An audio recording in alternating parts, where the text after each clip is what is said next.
चीनी यात्री ह्वेनसांग की यात्रा वृतांत प्राचीन भारत के इतिहास, धर्म और संस्कृति को जानने समझने का प्रामाणिक स्रोत है। आइए देखते हैं चीनी यात्री के दुर्लभ यात्रा वृतांत पर आधारित ये रिपोर्ट। ह्वेनसांग 12 वर्ष की उम्र में श्रामणेर हुए। 20 वर्ष की उम्र में बौद्ध भिक्षु बन गए। बुद्ध की धरती चीन वासियों के लिए ज्ञान की धरती थी। बुद्ध के धर्म दर्शन को जानने के लिए ह्वेनसांग 7वीं सदी में भारत की यात्रा पर निकल पड़े। चीन से कजाकिस्तान, उज्बेकिस्तान, तजिकिस्तान, अफगानिस्तान और पाकिस्तान होते हुए भारत सहित नेपाल और बांग्लादेश की उनकी यात्रा दिल दहला देने वाली थी। इनमें चीन से लगे प्राचीन सिल्क रूट पर सेंट्रल एशिया, ग्रीक और पर्शियन साम्राज्य के 34 साम्राज्यों की सीमाओं को पार कर भारत पहुंचना ह्वेनसांग के उपक्रम में शामिल था। 16,000 किलोमीटर से भी अधिक और 17 वर्षों तक लगातार यात्रा में कठिन मरुस्थल सहित जान जोखिम में डालने वाली पहाड़ियां, गलियारों और मौसम की मार सहते हुए भारत पहुंचना ह्वेनसांग की अद्भुत दिलेरी की कहानी है। नालंदा स्थित ह्वेनसांग के स्मृति भवन में आने वाले पर्यटक भी मानते हैं कि भारत के बारे में प्रामाणिक जानकारियां ह्वेनसांग की पांडुलिपियों से ही उपलब्ध होती हैं। जब वो नालंदा आए तो नालंदा का उन्होंने उस पीरियड में अध्ययन किया और इसके बाद इसके बारे में बहुत सारी पांडुलिपियां लिख के अपने यहाँ ले गए। और जो भारत के लिए उस समय भारतीय इतिहास के संदर्भ में बहुत सारी बातें उसमें थी और पूरे इतिहास का विवरण आज जो भारत में हमको मदद मिलती है वह ह्वेनसांग के पांडुलिपियों से भी मिलती है। ह्वेनसांग की चीन से भारत की यात्रा उनके साहस के साथ ज्ञान की जिज्ञासा का उदाहरण प्रस्तुत करती है। उसी तरह भारत से चीन लौटना भी उनके लिए कठिन और जान जोखिम में डालने वाला था। कहते हैं कि ह्वेनसांग बुद्ध के धर्म दर्शन पर आधारित पाली और संस्कृत की 600 से अधिक किताबें अपने साथ ले गए। उन किताबों को ले जाने के दौरान उन्हें अनगिनत कठिनाइयों का सामना करना पड़ा। पर्यटक भी भारतीय संस्कृति को सुदूरवर्ती देशों में ले जाने का श्रेय ह्वेनसांग को देते हैं।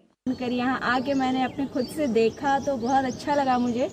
कैसे किसी को इतना इंटरेस्ट हो सकता है। उन्होंने आए यहाँ पढ़े, इसके बारे में सीखा, उसके बाद उसे ट्रांसलेट किया अपने लैंग्वेज में और अपने कंट्री ले गए, वहाँ इसे बताए अपने लोगों को। तो काफ़ी अच्छा लगता है कि अपने देश की संस्कृति, अपने देश का इतिहास बाहर के लोग भी काफ़ी अच्छे से जान रहे हैं, समझ रहे हैं। चीन लौटकर ह्वेनसांग ने अपने साथ ले गए बुद्ध के धर्म दर्शन की किताबों को 19 वर्षों तक अथक परिश्रम कर चीनी भाषा में अनुवाद किया। चीनी भाषा में अनुदित पुस्तकों का संग्रह ह्वेनसांग स्मृति भवन में संरक्षित है। पर्यटक भी मानते हैं कि उनकी अनुदित साहित्य इतिहास को जानने का महत्वपूर्ण संदर्भ ग्रंथ है। ह्वेनसांग को तो अभी तक किताबों में पढ़ा था कि वो भारत आए थे और बुद्धिज्म के बारे में और देश के बारे में तमाम चीज लिखे थे, लेकिन आज यहाँ आके पहला तो ये समझ में आया कि पीठ पे ऐसा चित्र देखते थे, फिगर तो समझ में नहीं आ रहा। आज समझ में आया कि ये तो किताब लाद के ढो रहे हैं और जो ये पिट्ठू पे लादने का, किताब लादने का ऐसा कल्चर आज की तारीख में लैपटॉप लेके लोग जरूर घूमते हैं। ज्ञान का खजाना है, तो उस समय के ज्ञान का खजाना किताब थी और यहाँ आके देखा उनका तमाम किताबें चाइनीज भाषा में ट्रांसलेट करके यहाँ रखी है। ये सब संदर्भ ग्रंथ, रेफरेंस ग्रंथ है, इस पर इतिहास लिखने में बड़ा मदद मिलेगा। भारत चीन मैत्री सिद्धांत पर तत्कालीन प्रधानमंत्री जवाहरलाल नेहरू और चीनी प्रधानमंत्री चाउ एन लाई के संयुक्त प्रयासों से नालंदा स्थित ह्वेनसांग स्मृति भवन का शिलान्यास 1957 में हुआ। नव महाविहार नालंदा के तत्कालीन निदेशक भिखु जगदीश कश्यप की ह्वेनसांग स्मृति भवन के शिलान्यास से लेकर मूर्त रूप देने तक महत्वपूर्ण भूमिका थी। स्मृति भवन भारत सरकार के संस्कृति मंत्रालय के अधीन संरक्षित है।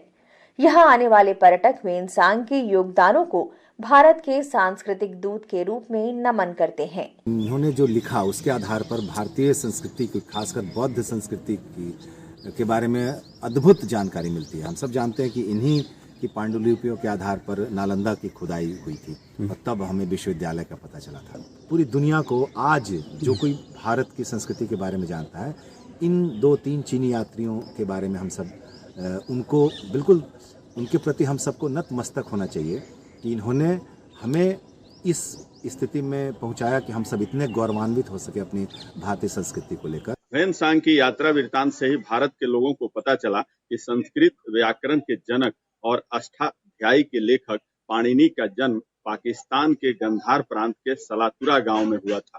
ह्वेनसांग की यात्रा वृत्तांत के आधार पर ही ब्रिटिश राज के पुरातत्वविद सर कनिंघम नालंदा महाविहार और बोध गया सहित कई प्रसिद्ध बुद्ध स्थलों के भग्नावशेष को चिन्हित कर खुदाई कराई थी। नालंदा से अजय कुमार की रिपोर्ट, दूरदर्शन समाचार, पटना।